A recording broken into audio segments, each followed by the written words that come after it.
Yesterday evening, after 3 long days of scrutineering, the competitors of the Dakar all gathered at the Lima Regatta Club for the all-important briefing. It was the first taste of what was to come, and as tradition goes, the youngest rider was asked to come on stage to officially launch the 2013 edition. An emotional moment for the young 19-year-old Dutch rider Robert van Pelt.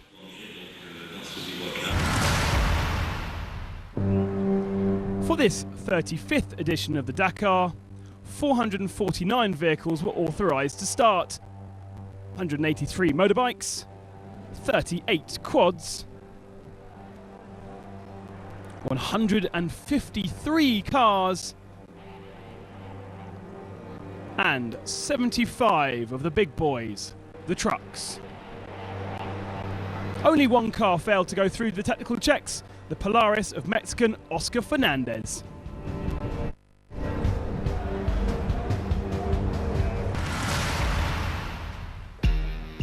A 4-time ski jump World Cup winner and legend back in Poland, Adam Małysz will start his second Dakar. After managing to finish last year in a Mitsubishi, he'll start in a far more competitive Toyota Hilux. The Dakar was my passion for many years, even when I was doing ski jumping. It's a big change to switch from my cold life to this hot one, but I like these hot conditions. Małysz is hoping for a top 20 result.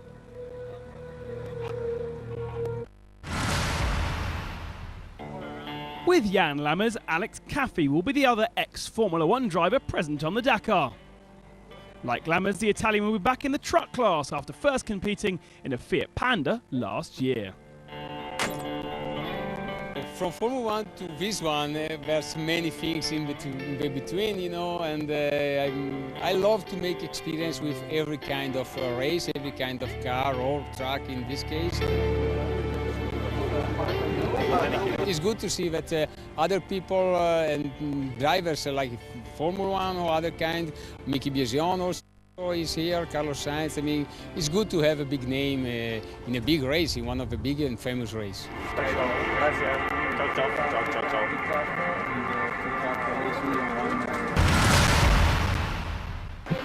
Doing a Dakar is already a difficult adventure. Starting it on this machine is close to madness. Iñaki Civit decided to ride a 370cc Baltico, designed back in 1978. In love with a brand that no longer exists, the Spaniard already started the Dakar in 2011.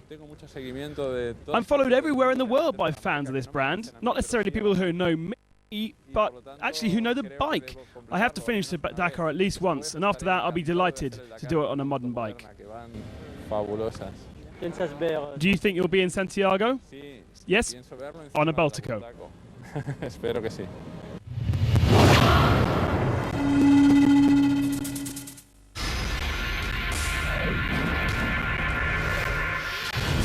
Previously in the cars, Robbie Gordon is back to battle the minis and is already in fighting spirit.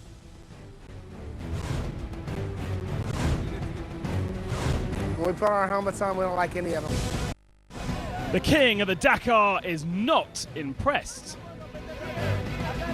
It's like a kindergarten playground game.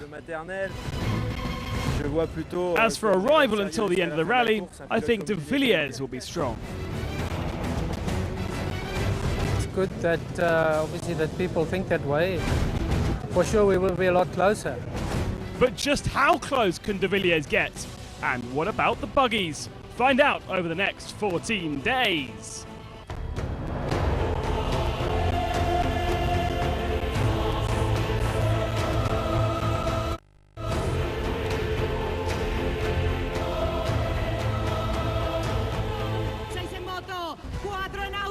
Stefan Pederhansel knows this atmosphere well. At the start of the cars this morning in Lima, the 10-time winner of the Dakar, 4 times in the car, knows it'll be hard to defend that title once more. It's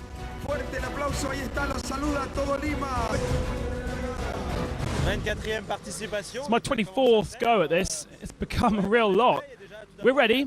There's a really good level of competition this year. There are 4 previous winners: Nasser, Ginil, Carlos and myself, so it's going to be an open race with lots of different teams. Hard to tell what to expect from Nasser Al-Attiyah. After BMW, Volkswagen and Hummer, the 2011 champion has shown up with his very own buggy. With very little time to prepare, it's a wait and see. We have a new car and we must reach the finish line. If it's not this year, I am sure next year will be better. Amazingly, alongside Al-Attiyah will be legendary Carlos Sainz. He too will have to learn a lot more from his two-wheel drive machine before seeing if he can beat the best.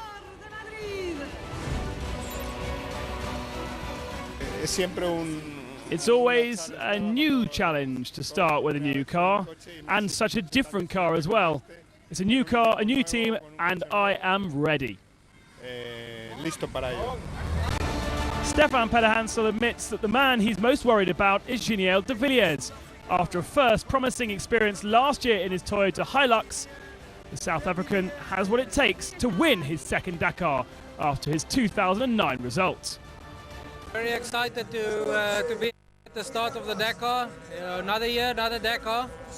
And I think this year is going to be a big fight, because we have Carlos back, we have Nasser back, we have the Minis, we have Robbie. So I think it's going to be a big fight up there. So really looking forward to it, and it's great to be at the start.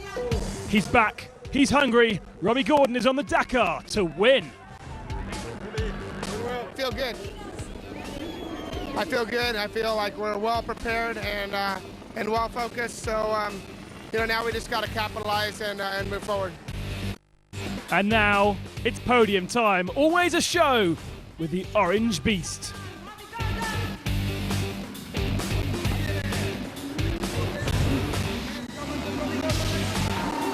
Maybe not as spectacular as last year.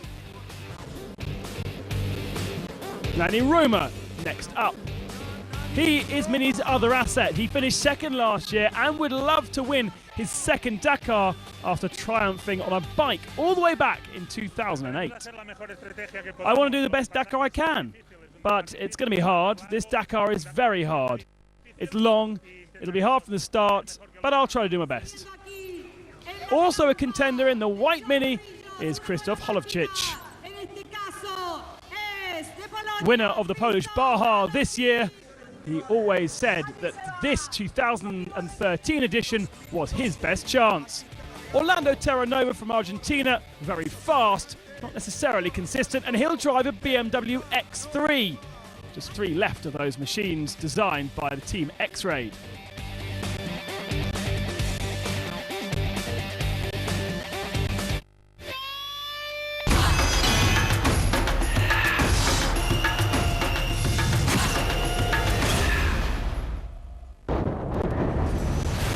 Designing a Dakar is a long, hard process. Months before the competitors actually battle out on course, the organising teams spend weeks in the desert to find the perfect route and establish a road book. The speciality is that we'll have some very tough stages this year. After going north to Lima last year, this time we'll head south. We have 3 or 4 stages with real dunes straight from the start.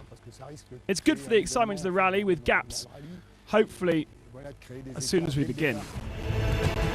After Peru, David Castero and Jean-Pierre Fontenay and event director Etienne Levine headed straight to Argentina for the second part of the recce.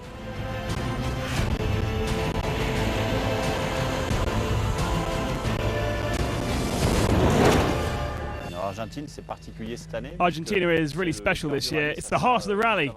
It'll be just before and after the rest day, and we'll focus on finding some long stages. The difficulty will come from the endurance, tough because of many, many kilometers rather than difficulty of the course. Rocky paths, long days and probably short nights. Argentina will be demanding, both for men and machine.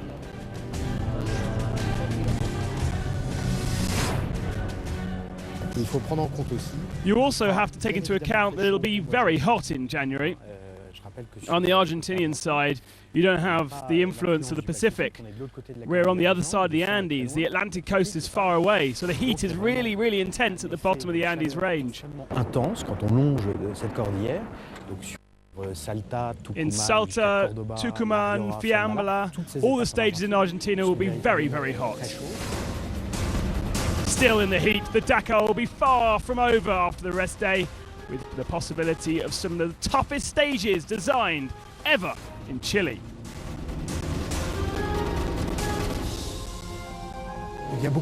There are loads of changes. What I like in off-road rallies is going from the one different type of track to another. We have dunes, very fast tracks in the middle, and then after the rest day, we'll have some small, easy specials. This time, though, we'll have some very tough ones. That too will change what we're used to. It's good for everyone, and it's pleasant and surprising. And so, it won't be over until it's over. Reaching Santiago this year will be incredibly tough.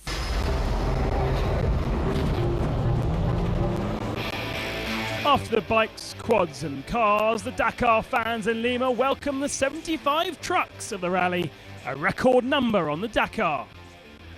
Leading the Iveco de Roy Armada was, of course, title holder Gerard de Roy. The Dutchman will be the man to beat. But maybe his closest rival is his teammate, Hans Stacey. We're happy the rally is already starting. We had to wait a long time, so we have to go now. Also a strong competitor, double-time WRC winner, Mickey Biazian will be counted on to take his truck to the final podium and try and fight for a de Roy 1, 2, 3. That is the ambition from the Dutch team.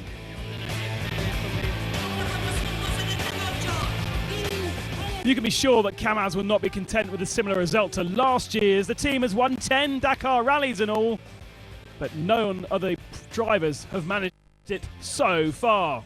Arat Mardiev in the 505 machine, playing backup to his team leader, Eduard Nikolaev.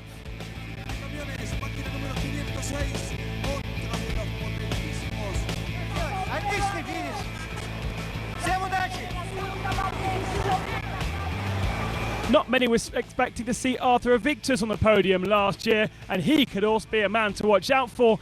And Lopez has turned red for 2013, and he will want revenge after his disappointing result in 2012.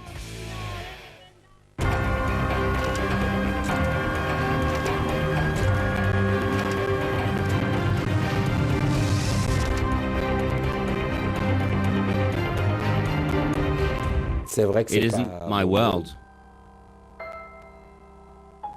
The truth is that I'm familiar with other situations. We head into the unknown. Having won the Le Mans 24 Hours 6 times and competed in several Formula 1 seasons, Belgian Jackie Ickx decided to take on a new challenge, the Dakar, that he discovered in 1980. While the Dakar has started, I'm skiing with Claude Brasseur. We watch TV footage of the Dakar and tell ourselves, that's fantastic. We should try to do it. It isn't our terrain, it isn't our habits. For Claude, there's navigation. He has to become a co-driver, a perfect role for a comedian. It starts as a bet, and it comes true, because we find a perfect car with the Citroën, the two-wheel drive CX. We're welcomed and we're offered a car. And off we go for a long story. The most fascinating thing about the Dakar is that you can't cheat. It was impossible to cheat. You're not in a hostile environment when you go to the deserts and in Africa, but everything is unknown. Things are very down to earth. We have to find solutions. You need to have a lot of imagination, but you really can't cheat with yourself. When you come back from such an experience, I believe you're a better person. Et je vous demande une chose importante, c'est pour sortir de Sillette, de prendre votre temps. En reconnaissance, j'ai mis 1h30 à trouver la sortie de Sillette. The terrain was new to us, and we didn't drive like we should have. But we needed to live this experience, and it certainly brought a lot.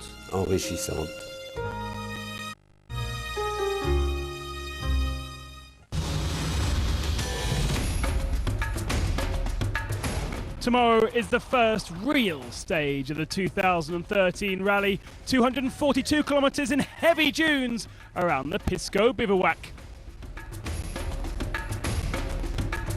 But who will come out on top? Find out when the Dakar adventure continues.